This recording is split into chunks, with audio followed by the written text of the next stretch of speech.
The idea of streamlining your life sounds both exciting and overwhelming at the same time. You're not alone. As we move from summer into fall, simplifying your lifestyle can set the stage for the new school year and the fall and winter holidays. Joining us today this morning with 5 great tips on how to get started and what to do to simplify your lifestyle, we have frugal living expert, I love that, Leah Ingram. Good morning from New York City. How are you today? Good morning. Thank you for having me. Very good. Now, why is summer a good time to simplify and declutter your home?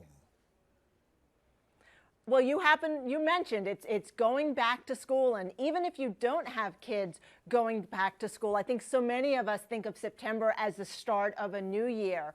Plus, the first week of August is Simplify Your Life Week, so why not now to get rid of the unnecessary waste and clutter in your house? You know, it can be pretty overwhelming to declutter your home. And again, we're starting going into the first week of August, declutter week. I like that. What tips do you have that can make it easier? Right now, I'm in the middle of moving, selling one home, moving into another, and I'm going through those stages already. Even though my kids are out of school, I'm going through those stages of trying to declutter. Right, so I'm going to start with 2 of my 5 tips. So the first one is go into your closet, look as you're switching over your clothes perhaps to fall. Are there any dust, on shoulders of jackets or shirts? What are things you haven't worn in the last 6 months? Those probably need to go. Second, try my 4-box method of keep, move, donate, and trash. Set your timer for 15 minutes, go into the room and use those 4 boxes to figure out what you're going to do. Do you want to move it to a new place? Do you want to keep it? Do you need to donate it? Or is it going in the trash? Wow, that's some really good tips. So it's the 15 minutes for all 4 boxes or 15 minutes for each box? No, it's 15 minutes for all 4 boxes, and that's just 2 of my 5 tips. Can I get to the other 3 as well? Yes, ma'am, please do. I'm excited about this. That's great. So the other 3 have to do with the rooms in the house that seem to attract the most clutter, and you might be surprised. They're actually the smallest rooms. So let's start in the bathroom where clutter just seems to grow. I've actually partnered with Scott Tube Free. It's a toilet paper roll. It works just like any other toilet paper, but without the unnecessary tube.